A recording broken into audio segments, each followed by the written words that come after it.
예, 산림청장 남성현입니다. 오늘은 저희가 올해가 국토녹화 50주년인데 50주년을 맞아서 국민들하고 일반 국민들하고 전문가들 대상으로 저희가 조사를 했습니다. 국민의식 조사를 조사 결과를 말씀드리고요. 조사 결과를 토대로 앞으로의 산림정책 방향을 어떻게 나가야 될 건지를 말씀을 드리도록 하겠습니다. 조사는 일반 국민 대상, 산림 전문 대상 이렇게 구분해서 했습니다. 분석하는 시간이 좀 필요하고 그다음에 이제 산불철 여러 가지 현안 사항이 많아서 조금 늦은 감이 있습니다만 오늘 브리핑을 하게 됐습니다. 먼저 국민의식 조사 결과입니다. 산 방문 횟수는 이제는 점점점 주 1회 산에 가는 국민들이 굉장히 많아지고 있다. 그러니까 2015년 대비 3배나 증가하고 있다. 그래서 굉장히 물론 코로나 영향도 뭐 일부 있을 수 있겠습니다만은 이제는 자연 친화적이고 산에 접근하는 분들이 굉장히 많아졌다 하는 겁니다. 두 번째는 이제 국민들이 좋아하는 나무가 순위를 매겨봤더니 여전히 계속해서 소나무가 우리 국민들로부터 사랑받는 나무다 하는 것을 알 수가 있었습니다. 다만 최근 들어서 소나무 재선증병 또 산불 이런 데 굉장히 취약하다라는 것 때문인지 저희가 자체로 분석하기는 그런 영향이 아닐까라는 생각이 듭니다. 그래서 요 소나무에 대한 국민적 여러 가지 이 선호도라든가 그다음에 국민적 공감대 형성을 하는데 산림청이 많이 노력을 해야 될 것 같다 그런 생각이 듭니다. 특히 소나무가 우리가 조림 정책이 잘못돼 가지고 소나무를 많이 심어서 산불에도 위험하고 또 소나무 재선증도 걸린다. 이러한 일부 말씀하신 분들이 계신데 사실 팩트를 말씀드리면 소나무가 우리나라의 4분의 1입니다. 산림에 그루수로 추정하면 약 16억 그루가 되는데 심은 나무는 6%입니다. 면적 기준으로. 그리고 나머지 94%는 소나무 씨가 날아다니면서 자생적으로 지금 발생되어 있는 소나무다. 따라서 이거를 인위적으로 소나무를 뭐 전체를 베고 화렵수를 심을 수는 없다. 왜냐하면 이게 여러 가지 생태학적으로 과학적으로 적지적수 이 인위적으로 심는 게 아니고 자연 발생적으로 소나무가 형성돼 있다는 소리는 거기에 적지적수 기후, 토양, 입지 여건 이런 게 전부 마저 떨어져 있다 해서 요 문제도 함께 저희가 산불과 연계해서도 종합적으로 한번 대책을 강구 중에 있습니다. 정책 만족도는 약 한 75% 수준이고요.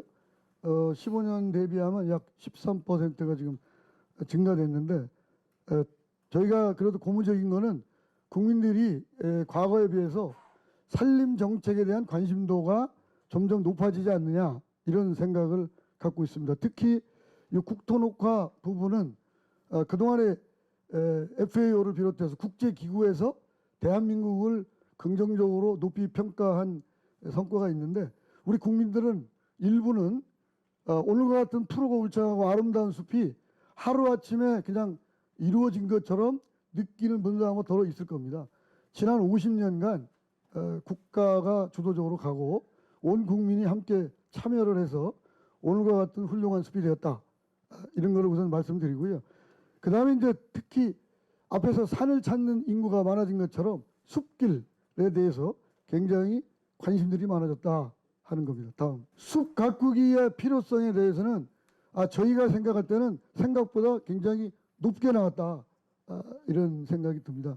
그래서 그동안에 저희가 많은 그 홍보를 해서 그런지 이 문제는 조금 더 저희가 생각보다는 일반 국민들이 숲 가꾸기에 대해서 많은 인식이 좀 제고가 됐다 이런 생각이 듭니다. 다음 그다음에 이제 인도도 한번 물어봤더니 약 한 69%가 인도를 더 만들어야 된다 하는 겁니다. 오늘도 모 지방자치단장님께서 제 방에 오셨는데 오시자마자 얘기가 인도 얘기하고 있습니다. 특히 산불 현장에 있어 보니까 산불의 인도는 필수적이다 하는 말씀을 또 하고 계시는 걸 보면 실제로 현장에 계시는 분들은 인도의 필요성이 점점 높아지지 않느냐 그런 생각이 듭니다. 다음, 목재 이용에 대해서는 국민들의 한 절반 이상, 한 58%가 목재 이용이 살림을 파괴하는 것은 아니다. 저희가 목재 이용에 대해서 굉장히 지금 많은 홍보를 하고 있는데, 다행스럽게 절반 이상이 그래도 목재 이용에 대해서 긍정적인 답변을 해주셨습니다. 그리고 또 대다수의 국민은 목재는 왜 목재를 이용하는 걸 좋아하냐 했더니 신체 건강에 긍정적인 영향을 미친다. 두 번째는 정신 건강에도 영향을 미친다. 그 다음에 이제 일부는 또 이렇게 온실가스 저장도 있다라는 것입니다. 그래서 앞으로 이 대신에 일부는 목재를 많이 이용하면 살림이 파괴된다라는 부정적인 시각도 일부 있었습니다. 그리고 이제 목재를 이용하면 탄소 중립이 된다라는 거의 컨셉에 대해서는 일반 국민하고 전문가가 현저한 차이가 있습니다. 일반 국민들은 아직도 목재 이용이 탄소 중립하고 별 관계가 없는 것으로 인식하고 있고요. 전문가들은 목재를 많이 이용하면 탄소 중립으로 가는 수단이다. 이렇게 해서 인식의 차이가 있기 때문에 이 문제도 앞으로 정책 추진하는데 저희가 고려할 사항이다 하는 말씀드립니다. 일자리에 대해서, 살림 일자리에 대해서 어떻게 생각하냐 그랬더니 앞으로 기회가 되면 약 36.7%가 살림의 일자리에 종사할 의향이 있다. 그런데 연령별로 보면 한 50대가 가장 많은 대답을 했습니다. 다음. 그다음에 이제 살림이 갖고 있는 공익가치를 산주한테 보상해 줘야 될 거 아니냐 하는 걸 한번 질문을 해봤더니 62%는 산을 갖고 계신 분들이 공익을 위해서 사유재산권이 침해되는 경우에는 국가가 공익적 가치를 보존해야 될 필요가 있다라고 인식하는 분들이 약 62%. 요거는 2015년에 비해서 약 9%가 증가됐습니다. 그다음에 현재 이용되지 않는 숲 가꾸기 등 산에 지금 방치되고 있는 목재를 산림 바이오매스 에너지원으로 활용하는 것에 대해서는 어떻게 생각하느냐. 요거는 약 71.5%가 에너지원으로 활용하면 좋겠다라고 답을 했습니다. 그 다음에 이제 정원에 대해서 관심이 많은 걸 알 수가 있습니다.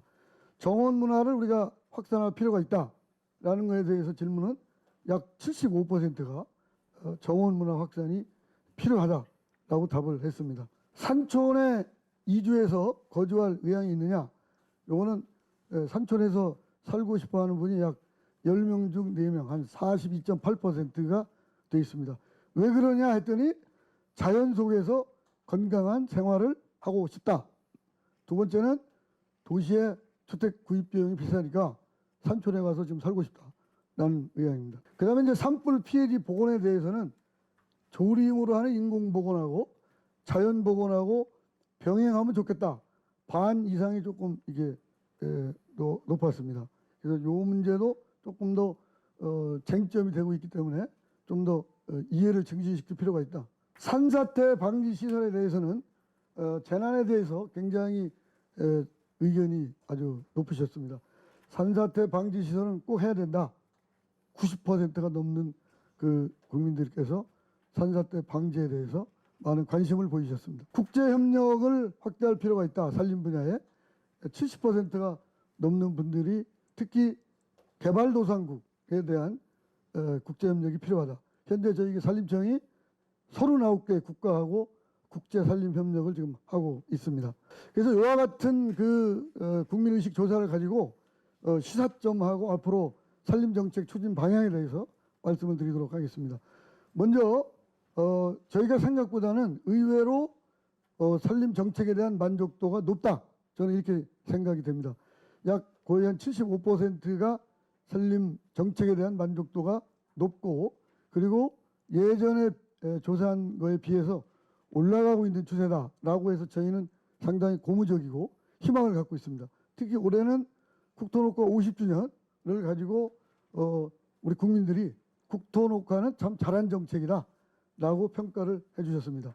이 중에 경제림, 임산물 공급 이쪽에는 조금 뭐 저희 생각보다는 낮습니다만은 예전에 비해서는 상승폭이 높다 하는 걸 말씀을 드리고요. 그래서 요와 같은 걸 가지고 첫째, 국민들이 좋아하는 신규 산림 정책을 계속 도입해 나가겠다. 첫 번째는 산림의 공익가치 보전 지불제에 대해서 저희가 지금 최춘식 국회의원님께서 대표 발의를 해서 상반기나 하반기 중에 요 산림보호법을 이제 개정안이 지금 국회에 나가 있습니다.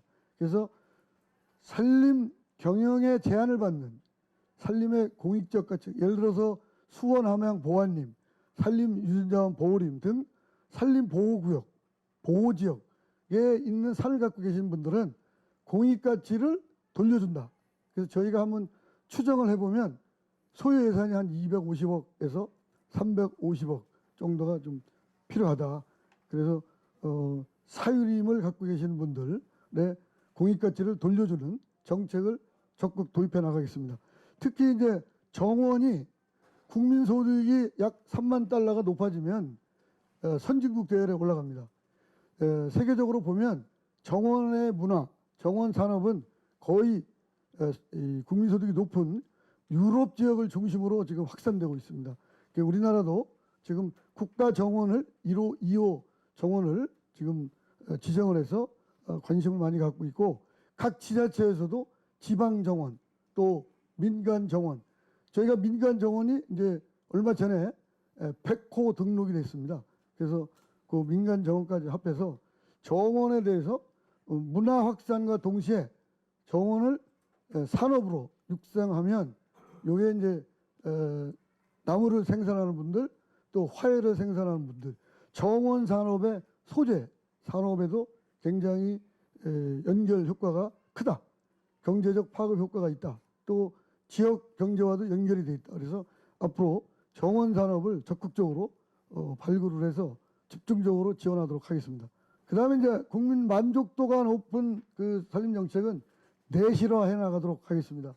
숲 교육, 숲길 이쪽 힐링, 에코 투어리즘 이쪽 분야에 굉장히 국민들이 관심이 높습니다. 그래서 저희가 생애 주기별 산림복지 서비스라고 해서 숲태교로부터 임신부터 우리가 돌아가신 분들 그 자연으로 돌아갈 수 있도록 수목장까지 생애 주기별 산림복지 서비스를 계속해서 프로그램을 하고 소프트웨어, 하드웨어들을 계속 확대를 해 나가겠습니다. 특히 숲 가꾸기에 대한 국민들의 인식이 저희가 생각할 때는 생각보다 굉장히 높기 때문에 앞으로도 이 숲 가꾸기에 대해서 지속적으로 확대를 해나가겠다. 참고로 말씀드리면 전통적으로는 숲을 가꾸면 목재 생산을 비롯해서 경제적 기능이 높아집니다. 그리고 탄소 흡수 기능도 높아집니다. 그 다음에 물의 양, 물의 질, 수원 함양 기능도 높아지는 걸로 과학적 연구 결과가 나와 있습니다. 그리고 경제적으로도 여러 가지 생산 유발 효과, 고용 효과 이런 것들이 많다는 과학적 연구 결과가 있기 때문에 원래는 전통적으로 숲 가꾸기는 이 두 가지를 가지고 했습니다. 근데 최근 들어서는 대형 산불이 많이 많아지기 때문에 요 숲 가꾸기는 연료를 절감한다는 차원에서 이 국내외적으로도 연구 결과도 많고 대대적으로 지금 숲 가꾸기 사업을 하고 있습니다. 참고로 말씀드리면 숲 가꾸기를 하면 산불 확산 속도가 41%나 감소되고 있다는 연구 결과. 그 다음에 토양의 수분 함량이 79%가 높아져서 오히려 습도가 높아지니까 산불 발생 위험이 증가되고 있다. 이와 같은 연구 결과는 UN 환경 계획을 뿐만 아니라 미국에서도 같은 연구 결과들이 있습니다. 두 번째는 이제 목재 이용을 하면은 탄소 중립으로 갑니다. 요거에 대해서는 저희가 내일부터 I Love Wood 챌린지 그 캠페인을 대대적으로 시작을 합니다. 그래서 요 일반 국민들은 본인들은 집에서 목재를 쓰는데 목재를 쓰면 탄소 중립에 굉장히 긍정적인 효과가 있다라는 거에 대해서 25%밖에 긍정적으로 답을 안 하셨기 때문에 요 문제를 우리가 실생활에서 탄소 중립과 목재 이용을 연결시키는 캠페인을 해서 국민들의 인식을 좀 높여나갈 필요성이 있다. 그리고 이제 전문가들은 뭐 한 80% 가까이 했기 때문에 이 전문가 집단보다는 일반 국민을 대상으로 앞으로 선진국도 지금 하고 있습니다만은 기후 위기 시대에 시멘트, 철근, 콘크리트, 알루미늄, 플라스틱을 대체하고 유일하게 탄소를 저장할 수 있는 친환경 건축자재, 가구자재인 목재 이용을 높여나가야 됐다라는 캠페인을 계속하고 이와 관련되어 있는 정책도 계속 해나가겠습니다. 그리고 이를 위해서 우리가 이제 목조 건축도 확대를 해나가고 특히 이 중에 국산 목재 이용을 계속 촉진해 나가겠습니다. 앞에서 말씀드린 것처럼 국민들은 왜 목재를 쓰느냐? 탄소 중립보다는 이게 신체 건강, 정신 건강에 좋다. 그래서 나는 목조 건축을 한다. 이기 때문에 요거 기본에다가 탄소 중립까지 기후 위기 시대 함께 갈 수 있도록 하겠습니다. 그리고 산림 재난과 관련해서도 관련 제도 정비, 그다음에 인도와 산사태 방지 시설, 이런 인프라 기반 시설을 저희가 확대를 해나갈 필요가 있다 하는 말씀을 드립니다. 인도 확대의 필요성은 뭐 계속해서 말씀을 드립니다만은 이것도 산불 진화 자원이 이렇게 확산되지 않도록 또 해야 되고, 그다음에 원래는 산림 경영에 있어서의 그 접근성, 경제성, 효율성 이런 것 때문에 선진국을 중심으로 인도가 확대가 되고 있습니다. 최근에 특히 산불이 대형화되니까 산불 진화를 위한 인프라로서 인도가 굉장히 중요시 되고 있다 하는 겁니다. 그 다음에 이제 또 하나는 이 산촌하고 그 청년 정책. 지금 국가 균형 발전, 지방 분권과 연계해서 지방 소멸 위기가 굉장히 국가적인 핫 이슈가 되고 있습니다. 그래서 농산촌, 저희는 이제 산촌입니다만 어떻게 하면은 산촌이 산림 경영의 정주 여건이 되느냐, 그리고 도시민들이 또 청년들이 산촌으로 돌아오고 지역 균형 발전에도 도움이 되고, 특히 산촌과 연계해서 청년 임업인들이 창업을 할 수 있는 그와 같은 정책들을 저희가 해나가도록 그렇게 하겠습니다. 특히 산촌 지역은 우리가 힐링하고 에코 투어리즘, 생태 관광 할 수 있는 그런 기반 정주 여건을 확보를 해야 되겠다 하는 거고요. 그 다음에 이제 앞으로 일자리는 저희가 디지털 시대, 그 다음에 탄소 중립과 연계된 일자리를 좀 많이 활용을 하도록 하겠습니다. 그래서 이제 지금까지 그 국민의식 조사 결과와 그걸 토대로 해서 앞으로의 산림정책 추진 방향을 요약해서 말씀을 드렸습니다. 그래서 저희는 숲으로 잘 사는 대한민국을 만들어 나갈 수 있도록 최선을 다해 노력하겠습니다. 감사합니다.